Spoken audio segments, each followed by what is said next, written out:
Welcome back to the channel. Family, my name is Trey, getting in touch with you from Japan. In this series, we're talking about how we turn $200 into $1 million, following along with a bunch of the stuff I learned through my own failure and through just trying businesses for the last 20 years of my life. Hopefully through that, you can learn something and you will be challenged and encouraged to move forward. I've been in Japan for about 11 years now, and I've started up a few businesses here. I've also started up businesses back in Los Angeles, where I used to live, and before that in Toronto, where I lived. I'm a Canadian American living in Japan, and I love all of these countries, and I love you too. So in our last couple of videos, we've been talking about how important it is to step up, not fear, not be held back by a business plan, and not to really necessarily waste all of your mind power on setting up a plan. The importance of flexibility, giving it a shot and adjusting on the way, getting feedback from clients, getting input from clients who are angry, and figuring out how to adjust, figuring out how to improve your offering, and moving forward. And in this video, we're going to be talking about the importance of goals, how to set goals that are actually meaningful and promote progress, and how necessary they are for our mind to lock in on a target to move forward into. So one example of how a goal motivated me to do well, which I mentioned earlier in the series, was how initially getting a sale was a big adrenaline buzz, and it was kind of like, yes, we're moving forward, and then it'd be like $1,000 a month of sales. Whoa, we're doing really good. And then later on, it was like $1,000 a day in sales. Like, whoa, this is dope. How can we use this to grow things, And over the months and over the years of growing JapanWiFiBuddy.com, those bars got higher and higher and higher, and also the results and the rewards also got higher and higher and higher, and we were able to go on team trips, and I was able to give the team a bunch of bonuses and stuff like that, which is super fun for me, and seeing the twinkle in their eyes getting a big wad of cash unexpectedly is also super fun. And those are the kinds of things I love to do and I love to see. And as we're growing the business, reinvesting in the business, getting that bigger, we can also be more generous, giving money to organizations or people around us in need. That's the kind of stuff that gets me really pumped up. But going back to that those sales growth figures, I set a goal. Once we get to a certain point, I get to buy a new laptop. And if that laptop's really powerful, it should help me to be able to enjoy video games more, but it should also help me to be able to be more productive, work quicker, manage my files more all on one hard drive rather than having to have all these other old janky hard drives floating around and stuff like that. Eventually we reached that goal, got the new hard drive, and then later on we were able to do that more and more with the rest of the team, and we were able to step up our systems little by little. And on one hand, having those revenue targets were like, if we reach this, then we all get new computers, or if we reach this, then I'm gonna build standing desks for you guys, or if we reach this, then we can go on a road trip together to go to the hot springs up in the mountains or things like that. Really motivate people, and that's how you can supercharge your growth.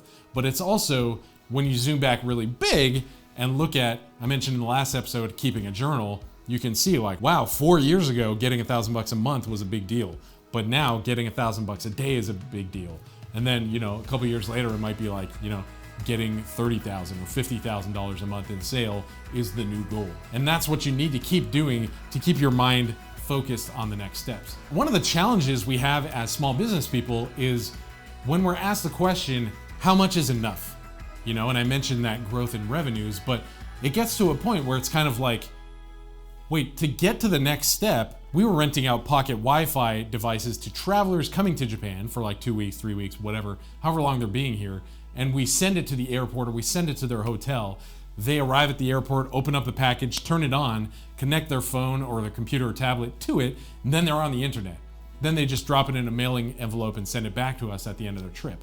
So the next natural progression, and I had people around me telling me dude, you need to open up offices in the big airports down in Tokyo, Narita Airport or Haneda Airport, and that's how you're gonna really get to the next level. And I had to really stop and think about it, because basically our company is working out of my house or a small office nearby, and we're kind of really comfortable. We have this community. It's not super duper stressful, but we're still growing. So I had to stop and think, is it really worth it to step up with our expenses, be having to fly over to Tokyo all the time, and hiring new people that I don't really get to spend much time with anyways? Yeah, we might be able to quadruple our revenues, but is it worth it for us? Is that a goal I should be setting? And like I've mentioned throughout the series, one of my passions is just spending time with my team. this team has become my family, you know? And if I'm gonna be having to fly all over the place and hiring random people that I don't really know and not really being able to spend a lot of time with them, it's kind of like pointless. Yeah, our revenues might go up. Who cares if you have a bunch of money, but you're just also adding on all this stress and all these other bills and all this stuff. And so for me, I had to really take a step back out of it and be like, yeah, this is enough for now. I don't really need to step up from, you know, $1,000 a day to $3,000 a day in sales. You know, eventually we ended up doing that because the company kept growing, but I had to draw a line in the sand. And doing that was really, really tricky. And I think a lot of small business people don't have clear goals and a clear vision, and they don't really know what they really, really value. And so once they see that chart going up and up and up, they're like, I need more, I need more, I need more, and I need more. And eventually they're not really sleeping, their marriage is falling apart, or their kids hate them because they never get to spend time with them, or you can't go to their baseball games or whatever. And that's like a really, really common scenario. I have some friends who are like business coaches for executives and presidents of big companies, and this is another thing we see there too. They have clients who they're coaching who make millions of dollars a year, and they're like, yeah, I'm on my 5th wife and all of my kids hate me. My life is stupid. I have a dope car and like 3 houses and I get to go on vacation all the time, but actually life is stupid. But one of the things you gotta think about is, what are the passions I really have deep in my heart, and how can I use business as a tool to reach those or serve those or assist me in being able to do those, while not having all the things you love taken away from you just to get a bigger and bigger and bigger salary or income or profit margin. I also have friends who've been asked by companies like, hey, will you move over to Central Qatar for 2 years? We're gonna pay you $200,000 a year to do it, but you're not gonna have any nightlife, there will be no friends, you won't be able to travel much, you're just gonna be building these factories in a dangerous part of the world, and it's going to be very, very lonely. Like, for you, if you were offered that, would you take it right now? Is the money worth throwing everything else away for? Some people might look at it and be like, yeah, I'm just gonna go do that, get my $400,000, and then, you know, be chilling the rest of my life, and then figure out all of my passions. That's one way to think about it. But I think a large majority of, especially men, would just be like, wow, yeah, I only make 50K here. Yeah, 200 sounds awesome, let's do it. And then they'll get there and be like, dude, this is super depressing, super mind-numbing. I'm not contributing to society. I'm not growing myself. I really miss my wife or girlfriend or spouse or partner or whatever.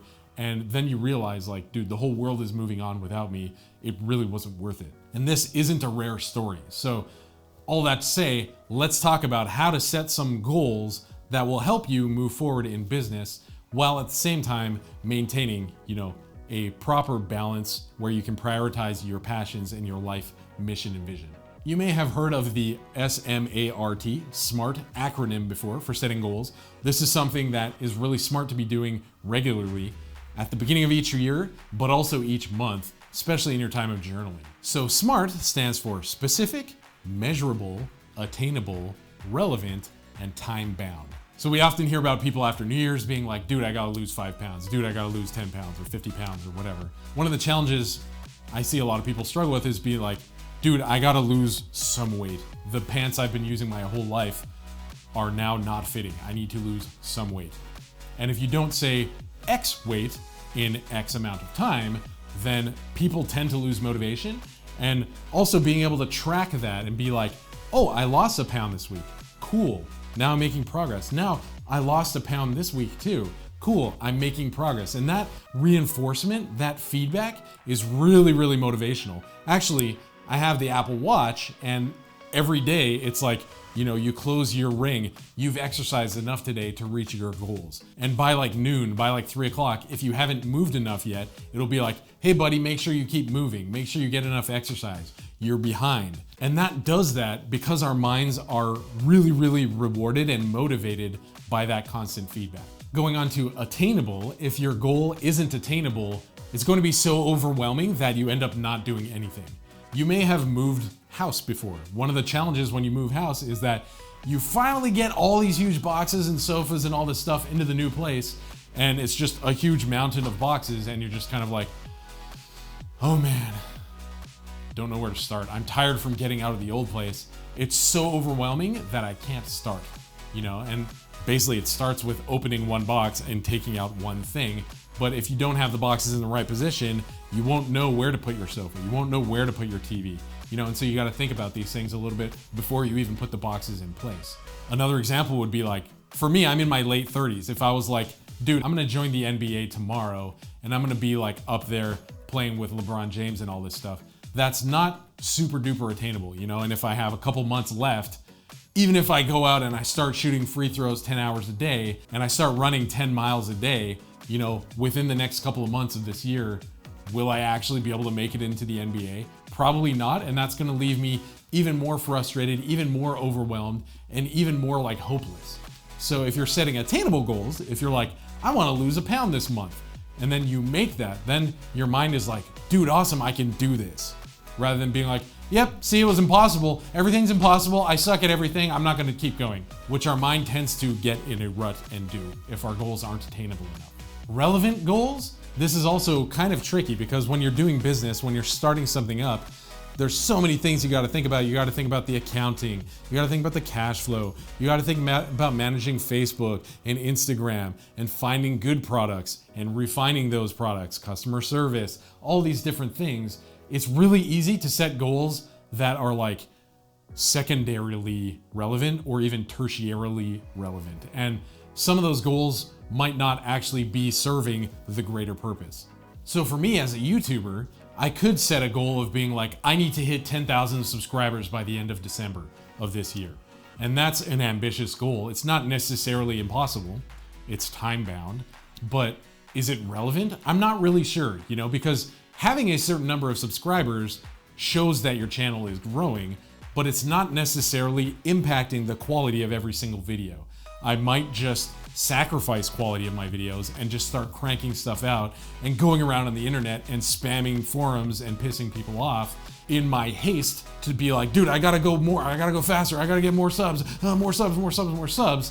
And that might not actually be relevant to growing the channel and building relationships with you guys, which is the ultimate goal that I have for this channel. And then finally with T, we have time bound. So goals aren't necessarily helpful if they're not time bound. If you say, dude, I wanna lose 5 pounds, like you're probably gonna lose 5 pounds by the time you die. But if you say, dude, I wanna lose 5 pounds by tomorrow, also that's not really realistic or relevant either, So setting a reasonable time limit on your goals, saying, hey guys, if we reach this number of sales in this quarter, we can take a trip, go enjoy the hot springs and buffets. And similarly, for those of you who do your own investing, you could say, man, I really want to reach the goal of, for example, $200,000 invested in the market by the time I reach 30 or by the time I reach 40.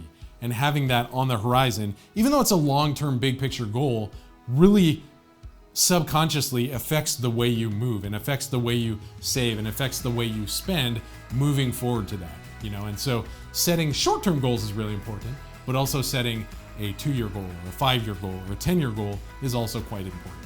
So an example of a smart goal that we could set with our media company here in Japan is something like this. We could say, by the end of 2021, we want to be working with 10 large solid clients every single month, leading to a revenue of $40,000 per month for the company. And that will help me and the team figure out, how can we take steps to get to the next client and then the next client, and then we'll be at 10. And we might also be thinking about how we can offer more services to our existing clients to be able to boost those sales numbers. So that's one example we could have as a media company here. For you, it might be very different. Many years ago when we were starting Wi-Fi Buddy, it was like, we have 3 devices max. Hey, our goal for this month is to rent out all 3 of them and cover our expenses. And as a result, my brain tries to figure out step A, step B, step C. These are things we should do that probably will help us to get those 3 devices rented out. Looking forward to hearing your thoughts on that. I know the SMART acronym is super common, but I'm really interested to hearing your thoughts or your experiences, ways this has worked out for you, or ways this video might be helpful for you. It's been pretty cool to hear a lot of your thoughts, some of the ways you're struggling, some of the ways you're frustrated, or some of the things you want to be moving going forward down in the comment section below in previous videos too. Thank you guys very much for that. Looking forward to seeing you soon in the next video. That's it. I love you and have a great one.